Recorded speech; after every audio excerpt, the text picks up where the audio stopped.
கன்னிராசி அன்பர்களே, கன்னிராசி அன்பர்களுக்கு வரக்கூடிய காலங்கள் பொற்காலங்கள் அப்படின்னே சொல்லலாம். ஆனால் இன்னைக்கு காலகட்டத்தில் உங்களுக்கு கடன் பிரச்சனைகளால் நீங்கள் தவிச்சிட்டு இருப்பீங்க. போன வருடம் சில உடல் உபாதைகளால் சில ஹாஸ்பிட்டல் செலவு, மருத்துவ செலவு, அதே மாதிரி தேவையில்லாத பண அலைச்சல், அது மாதிரி நிறைய மன அலைச்சல், இது மாதிரி நிறைய இருந்திருக்கும். அந்த பிரச்சனைகள் எல்லாமே கொஞ்சம் கொஞ்சமாக முடிவுக்கு வர ஆரம்பிச்சிருக்கும். அதற்கு பிறகு ஒரு குறிப்பிட்ட இடத்துல முக்கியமாக இன்வெஸ்ட் பண்ணியிருப்பீங்க. அது எதுவாக வேணாலும் இருக்கலாம். கடந்த வருடத்துலாம் ஒரு 10 வருஷம் ஒரு 10 லட்ச ரூபா மேலே நீங்கள் வந்து அதிகமாக இன்வெஸ்ட் பண்ணியிருப்பீங்க.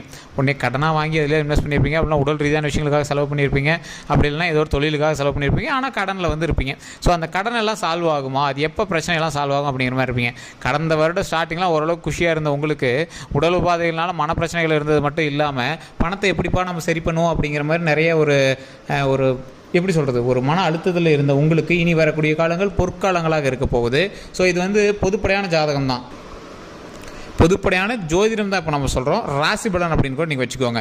இதை நீங்கள் நிறைய பேர் ஒரு கேள்வியாக கேட்டுருப்பீங்க. கீழே வந்து ஃபோன் நம்பர் கொடுத்துருக்கேன். நீங்கள் எந்த ஒரு சின்ன கேள்வியாக இருந்தாலும் சரி நீங்கள் வந்து ஃபோன் பண்ணி கேட்டுக்கலாம். அது மட்டும் கிடையாது, உங்களுக்கு எந்த மாதிரி ஆலோசனைகள் வேணும் அப்படின்னாலும் இந்த ஃபோன் மூலமாகவே நீங்கள் வந்து சால்வ் பண்ணிக்கலாம். உங்களுக்கு குடும்பத்தில் பிரச்சனையாக இருக்கா, இல்லை வேறு ஏதாவது இஷ்யூஸ் இருக்கா, இல்லை ஏதாவது மன தொந்தரவு, உடல் தொந்தரவுகள் இருந்தாலும் நீங்கள் உடனடியாக உங்கள் ஜோதிடத்தை ஆட்டோமேட்டிக்காக உங்களுடைய பிறந்த தேதி, பிறந்த நேரம், பிறந்த ஊர் இருந்தது அப்படின்னா போதும், நீங்கள் ஃபோன் மூலமாகவே ஆட்டோமேட்டிக்காக உங்களுக்கு எல்லா விஷயத்தையுமே வந்து சால்வ் பண்ணுற அளவுக்கு எல்லாமே சொல்லிடுவாங்க. ஸோ அது மட்டும் இல்லாமல் நிறைய பிரபல ஜோதிடர்களும் இவர்கிட்ட தான் ட்ரைனிங் எடுத்துகிட்டு இருக்காங்க. நிறைய அரசியல் பிரமுகர்களும் அது மட்டும் இல்லாமல் ஆக்டர்ஸும் இவங்ககிட்ட தான் வந்து ஜோதிடம் பார்த்துருக்காங்க. எல்லா விஷயமே வந்து சீக்கிரட்டாக மெயின்டைன் பண்ணியிருக்காங்க. உங்களுக்கு வேணும் அப்படின்னா ஜஸ்ட் நீங்கள் ஃபோன் மூலமாகவே இவரை வந்து கான்டாக்ட் பண்ணிக்கலாம். சரி சார், கன்னிராசியை பற்றி நம்ம இப்போ தெரிஞ்சுக்கலாம். கன்னிராசியோட பண்புணர்கள் அப்படின்னு பார்த்தாவே மற்றவர்களுக்கு உதவக்கூடிய குணம் கொண்டவர்கள், ஒரு குழந்தை மனப்பான்மை கொண்டவர்கள். அதனாலேயே இவங்க எப்படி சொல்லுவாங்க அப்படின்னா, ஒரு எதிர்பாலினத்தவருக்கு ரொம்ப பிடிக்க ஆரம்பிச்சிடும். கன்னிராசியில் இருக்கிறவங்கள பெண்களாக இருந்தால் ஆண்களுக்கு பிடிக்க ஆரம்பிக்கும், ஆண்களாக இருந்தால் பெண்களுக்கு பிடிக்க ஆரம்பிக்கும். அதனாலே கன்னிராசி அப்படின்னா ஒரு எப்படி சொல்கிறது, கன்னிராசினா ப்ளே பாய் அப்படிங்கிற மாதிரிலாம் சொல்ல ஆரம்பிப்பாங்க.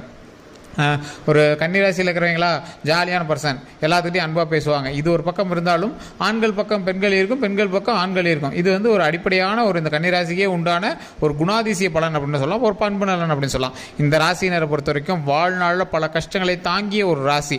இன்றைக்குமே பல கஷ்டங்களை தாங்கிட்டு லைட்டாக அப்படியே சிரிப்பாங்க. அந்த மாதிரிலாம் சிரிக்கிறது பெரிய விஷயம் சார். அவ்வளோ கஷ்டங்களை உள்ள வச்சுட்டு சிரிக்கிறது பெரிய விஷயம். அது மட்டும் இல்லாமல் அவங்களோட லைஃபுக்காக, அவங்க பிடிச்சவங்களுக்காக நிறைய விஷயங்கள் செஞ்சுருப்பாங்க. அதுக்காக பின்னாடி நிறையாவும் யோசிச்சிருப்பாங்க, சார் இப்படி பண்ணிக்கலாம் அப்படி பண்ணிக்கலாம்னு யோசிப்பாங்க. ஆனால் இவங்களோட லைஃப் எப்பவுமே ஹாப்பியாக, வருங்காலங்களும் ஹாப்பியாகவே இருக்கக்கூடிய ஒரு முக்கியமான ஒரு நேரம் இப்பொழுது. மிக மகிழ்ச்சியாக வரக்கூடிய வாழ்க்கையை எப்படி தொடங்குவதற்கு அப்படின்னு நீங்கள் வந்து இப்போ இனிமேல் வாழ்க்கையில் சந்தோஷம் அப்படின்னு தெரிஞ்சிருச்சு. அதோட தொடக்கம் ஒரு பதட்டத்தோடையும் பயத்தோடையும் ஆரம்பிக்கும் இல்லை. ஸோ அந்த மாதிரி தான் நீங்கள் வந்து பயந்துட்டீங்க. அது ஒன்றும் ப்ராப்ளம்லாம் இனிமேல் சரியாக போயிடும். சில கடன் தொந்தரவுகள் தான் இப்போ உங்களுக்கு இருக்கும். மன ரீதியாகவும் உடல் ரீதியாகவும் பல கஷ்டங்களை அனுபவித்த உங்களுக்கு அந்த கஷ்டங்கள் எல்லாமே கொஞ்சம் கொஞ்சம் குறையிறது பார்த்துருப்பீங்க. இப்போ இந்த பணத்தை எப்படி சார் நம்ம கடனை கட்டுறது அப்படிங்கிற ஒரு கஷ்டத்திலே இருந்திருப்பீங்க. சார் இனி வரக்கூடிய காலங்களில் கொஞ்சம் கொஞ்சமாக ஒவ்வொரு விஷயங்களாக சரியாக போகுது. அதற்கு நீங்கள் வணங்க வேண்டிய தெய்வமும் இருக்குது, நீங்கள் செய்ய வேண்டிய பரிகாரமும் இருக்குது, அதற்கு முன்னாடி நீங்கள் செய்ய வேண்டிய ஒரு விஷயமும் இருக்குது. அதுதான் இந்த வீடியோ முழுசாக பார்க்க போகிறோம். ஸோ வீடியோ ஸ்கிப் பண்ணாமல் பார்த்தீங்க அப்படின்னா உங்களுக்கு நிறைய விஷயங்கள் இலவச பரிகாரத்தோடு நான் சொல்கிறேன். நீங்கள் எங்கே போய் கேட்டிங்கனாலும் காசை வாங்கிட்டு சொல்லுவாங்க. இப்போ நான் இலவசமாகவே சொல்கிறேன். ஃபோன் நம்பர் கீழே கொடுத்துருக்கேன். உங்களுக்கு ஏதாவது சந்தேகங்கள் இருந்துச்சு அப்படின்னா ஃபோன் மூலமாக உங்களோட ஜாதகத்தை நீங்கள் வந்து சரி பண்ணி பார்த்துக்கலாம். அதே மாதிரி இந்த ராசினர் பொறுத்த வரைக்கும் இந்த சித்திரை மாதம் பிறந்ததுலேருந்து நீங்கள் ஃபஸ்ட்டு அன்லாக் பண்ண வேண்டிய ஒரே விஷயம், குலதெய்வ வழிபாடு போய் குலதெய்வத்திற்கு கேட்டு உங்களுக்கு கட்டு போட்டு இருந்த கட்டை எல்லாத்தையும் தூக்கி எறிஞ்சிட்டு இனி வாழ்க்கையில் வெற்றி பெறுவதற்கான முதல் படிக்கட்டை எடுத்து கால வைங்க.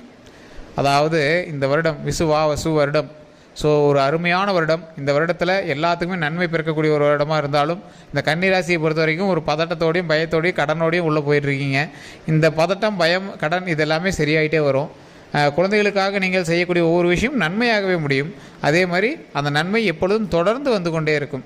அதே மாதிரி பெற்றோர்களுடைய உடல் ரீதியான விஷயங்களில் கவனம் செலுத்துங்க. கன்னிராசியோட தாய் தந்தையர் இருக்காங்க அப்படின்னா அவங்களோட உடல் ரீதியான விஷயங்கள் கொஞ்சம் கவனம் செலுத்துங்க. தனியாக அவங்களை எங்கேயும் விட வேண்டாம். அதுக்கு தகுந்தாற் போல் அவங்களை நல்லபடியாக பார்த்துக்க. ரொம்ப ஏஜ் பர்சன்னா தனியாக விட வேண்டாம். இந்த ராசியினருக்கு தாய் தந்தையர்கள் எப்பொழுதுமே ஒரு மகிழ்ச்சியை தரக்கூடிய ஒரு தாய் தந்தையினராக தான் இருப்பாங்க. என்னதான் அது இதுன்னு பேசினாலும் நீங்கள் லவ்வே பண்ணாலும் சேர்த்து வச்சுருவாங்க. அந்த மாதிரி ஒரு தாய் தந்தையினராக இருப்பாங்க. உங்களுக்கு என்ன தேவையோ சேர்த்து வச்சுருவாங்க. இருந்தாலும் முன்னாடி கொஞ்சம் கோபமும் பிடிவாதம் இருக்க தான் செய்யும். கன்னிராசினரை எங்களுக்கு ரொம்ப பிடிக்கும். கன்னிராசினோட தாய் தந்தையர் கன்னிராசினர் பிடிக்கும். இந்த கன்னிராசிக்கும் எங்களோட தாய் தந்தையர் ரொம்ப பிடிக்கும். மாமனார் மாமியாரே இருந்தாங்களோ அவங்களுக்கும் உங்களை வந்து ரொம்ப பிடிக்கும். அந்த மாதிரி நீங்கள் வந்து எளிதில் எல்லாத்துக்கூடயும் ஃபிக்ஸ் ஆகக்கூடிய ஒரு குணாதிசயம் பெற்றவர்கள். உங்களுக்கு வந்து ஒரு தேன் போன்ற ஒரு சுவை இந்த கன்னிராசி அப்படின்னா எல்லாத்துக்கும் பிடிக்கும், இனிப்பு அப்படிங்கிற மாதிரி. ஸோ இந்த ராசினரே பிடிக்காதவங்களும் சிலர் இருக்காங்க. உங்களோட லைஃப்பில் நீங்கள் நிறைய இடங்களில் ஏமாற்றங்களை சந்திச்சிருப்பீங்க, உங்களுக்கு சில துரோகங்களை சந்திச்சிருப்பீங்க. இந்த துரோகங்கள்னால பல கஷ்டங்களையும் நீங்கள் வந்து அனுபவிச்சுட்டு இருந்திருப்பீங்க. எல்லாத்தையும் ஸ்கிப் பண்ணி தூக்கி போட்டு அடுத்த லைஃப்பை பார்க்கலாம், இதான் ப்ராக்டிக்கல் அப்படின்னு வரக்கூடியதில் இந்த கன்னி ராசி ஒரு முக்கியமான ராசி. இந்த ராசியினருக்கு வாழ்நாளில் மிகப்பெரிய மகிழ்ச்சி உண்டாகுவதற்கான காலகட்டம் இனி வரக்கூடிய நாட்கள். அதற்கு முதலில் நீங்கள் செய்ய வேண்டியது குலதெய்வ வழிபாடு. குலதெய்வத்தை நீங்கள் போய் பார்க்குறீங்க, வருஷத்துக்கு ஒரு டைமாவது நீங்கள் பார்ப்பீங்க. இனி வரக்கூடிய நாட்களில் இந்த 12 நாட்களில் முக்கியமாக நீங்கள் வணங்க வேண்டியது உங்களுடைய குலதெய்வத்தை ஃபஸ்ட்டு. இப்போ நீங்கள் இந்த வீடியோ பார்க்குறீங்களா, முடிஞ்சால் காலையிலே போய் இறைவனை வணங்கிட்டு வாங்க, உங்களோட குலதெய்வத்தை வணங்கிட்டு வாங்க. இல்லை சார் நான் முன்னாடியே வணங்கிட்டேன், பிரச்சனையே இல்லை. இந்த வாரத்தில் கண்டிப்பாக ஒரு டைம் இந்த 12 நாட்களில் உங்களோட குலதெய்வத்தை நினைச்சாவது நீங்கள் உங்களோட வீட்டில் ஒரு விளக்காவது ஏற்றி வழிபடுங்க. சார் எந்த இடத்துலையுமே நீங்கள் வந்து உங்களோட குலதெய்வத்தை நினச்சி வணங்கலாம். குலதெய்வத்தை இடத்துக்கு போயிட்டு இருந்தீங்க அப்படின்னா உங்களோட முன்னோர்கள் கால் பதிச்ச இடம், அதனால் பிரச்சனை கிடையாது. உங்களோட சொந்த ஊருக்கு போனீங்க அப்படின்னாலும் பிரச்சனை கிடையாது. இல்லை சார் நான் வெளிநாட்டில் இருக்கேன், வெளியூரில் இருக்கேன், வெளி மாநிலத்தில் இருக்கேன், வெளி மாவட்டத்தில் இருக்கேன், வெளி ஊரில் இருக்கேன் அப்படின்னா ஒன்றும் பிரச்சனை கிடையாது. நீங்கள் உங்களோட இருக்கக்கூடிய இடத்துல ஒரே ஒரு விளக்கோ இல்லை ஏதோ ஒரு தீபமோ இல்லை ஒரு கற்பூரமோ நெருப்பு எரியணும். அந்த இடத்துல அந்த நெருப்பு தான் கடவுளாக இருப்பாங்க. அந்த கடவுள்கிட்ட நின்று உங்களுடைய மனசார உங்கள் அப்பா அம்மாட்ட என்னெல்லாம் நீங்கள் பேசணும்னு நினைக்கிறீங்களோ, உங்களோட தாய் தந்தைகிட்ட என்னெல்லாம் பேசணும்னு நினைக்கிறீங்களோ, என்ன வேணும்னு நினைக்கிறீங்களோ அது எல்லாமே வழங்க. ஒரு எக்ஸாம்பிளுக்கு இப்போ நீங்கள் உங்களோட குலதெய்வம் முருகர் அப்படின்னா ஓம் முருகரே போற்றி, ஓம் முருகரே போற்றி, ஓம் முருகரே போற்றி அப்படின்னு வணங்குங்க. எல்லாருக்கும் தெரியாத ஒரு விஷயம் என்ன அப்படின்னா, அவங்களோட குலதெய்வம் வணங்கும் போது அதன் கூட இருக்கிற சாமியை சேர்த்து வணங்கணும். ஒரு எக்ஸாம்பிளுக்கு முருகர் நீங்கள் வணங்குறீங்க அப்படின்னா, நீங்கள் வணங்கக்கூடிய ஆலயத்தில் முருகருக்கு பக்கத்தில் வள்ளி தெய்வானை இருந்தாங்க அப்படின்னா வள்ளி தெய்வானை சமேத சுப்பிரமணிய சுவாமியே போற்றி அப்படின்னு சொல்லணும். ஓம் வள்ளி தெய்வானை சமேத சுப்பிரமணிய சுவாமியே போற்றி அப்படின்னு சொல்லணும். அதே மாதிரி சில ஆலயங்களில் பார்வதி சிவன் இருக்காங்க அப்படின்னா நிறைய பேர் சிவாலயங்கள் வந்து குலதெய்வமாக இருக்காது, பள்ளிப்படை கோயில்கள் தான் சில சிவாலயங்கள். ஒரு சிலர் வந்து அதே குலதெய்வமாக வணங்குறவங்களே இருக்காங்க. அப்படி இருந்தாங்கன்னா பார்வதி சமேத சிவபெருமானை போற்றி, அண்ணாமலையார் இருக்கலாம், உண்ணாமலையம்மன் இருக்கலாம், உண்ணாமலையான சமேத அண்ணாமலையாரை போற்றி அந்த மாதிரி வணங்கலாம். ஸோ இந்த மாதிரி ஒவ்வொரு இடத்துலையும் அதற்கு தகுந்தாற் போல் இறைவனை வணங்கினால் மிகப்பெரிய நன்மை உண்டாகும். இந்த ராசினர் கன்னி ராசினரை பொறுத்த வரைக்கும் எப்பயுமே எல்லா விஷயம் கடவுள் கொடுத்துட்டே இருப்பார். சில கஷ்டங்கள் இருந்திருக்கலாம், சில கஷ்டத்தை கொடுத்து உங்களுக்கு நன்மையை கொடுத்துருக்கலாம். இருந்தாலும் நன்மையை மட்டுமே கொடுப்பதில் இந்த ராசினரை மிஞ்ச முடியாது. அந்த அளவுக்கு இருக்கக்கூடிய இந்த ராசியை பொறுத்த வரைக்கும் வாழ்நாளில் பல கஷ்டங்களை சந்தித்த இந்த ராசிக்கு வரக்கூடிய காலங்கள் பொற்காலங்களாக அமைவதற்கு கடவுள் கொடுத்த ஒரு முக்கியமான வரம் இந்த விஷயம்.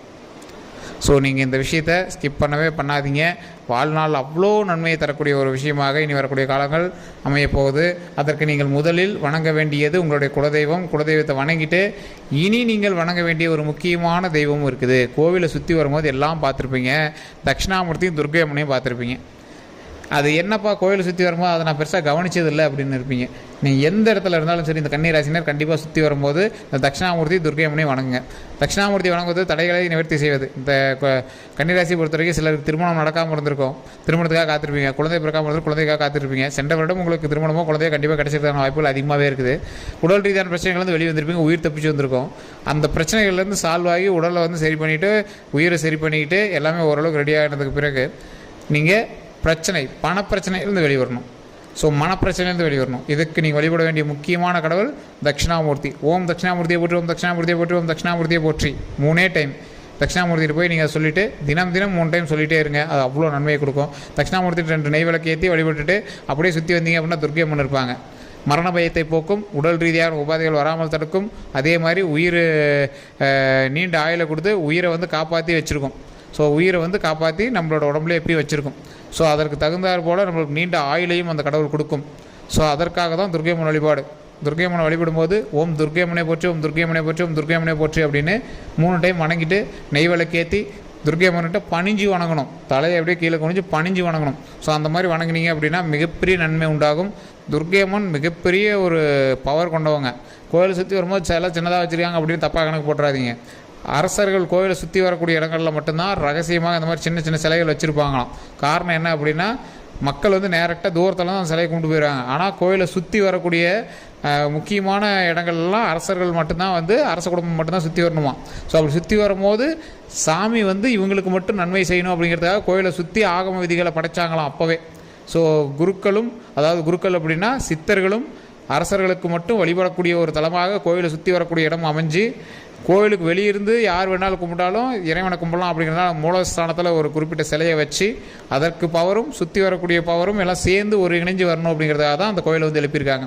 ஸோ எப்போவுமே கோயிலுக்கு போனீங்க அப்படின்னா கோயிலை சுற்றி வரணும். சுற்றி வரும்போது கோயிலில் இருக்கக்கூடிய பரிவார தெய்வங்கள் எல்லாத்தையும் வணங்கிட்டு வரணும். அந்த பரிவார தெய்வங்கள்கிட்ட தான் நமக்கு தேவையானது எல்லாமே வேண்டணும். வேண்டிட்டு உள்ளே இருக்கிற மூலவர்கிட்ட வேண்டும் போது எல்லா பலன்களும் 100% நமக்கு கிடைக்கும். நீண்ட ஆயுளும் உடல் ஆரோக்கியம் நல்லபடியாக கிடைக்கும். வம்சம் வளர்ந்து வரும். ஸோ இதுதான் நமக்கு முக்கியமாக நடக்கும். ஸோ இதை வந்து நல்லா தெரிஞ்சுக்கணும். இதை தெரிஞ்சு தான் வழிபடணும். கன்னிராசி நண்பர்கள் கண்டிப்பாக இதை செய்யுங்கள். மிகப்பெரிய நன்மை உண்டாகும். நான் சொன்ன எல்லா விஷயமே மிகப்பெரிய நன்மை உண்டாவதற்கு முக்கியமான காரணிகளாக வரக்கூடிய காலகட்டங்கள் அமையும்.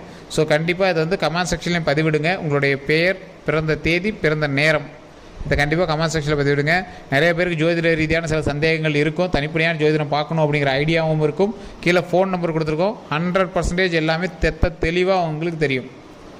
இதுதான் சார் நடந்துச்சு, இதுதான் சார் நடக்க போகுது அப்படிங்கிற எல்லாமே சொல்லுவாங்க. உங்களுக்கு வேணும் அப்படின்னா ஜஸ்ட் கால் பண்ணி கேட்டு தெரிஞ்சுவாங்க. எல்லாருக்கும் நன்றி நண்பர்களே.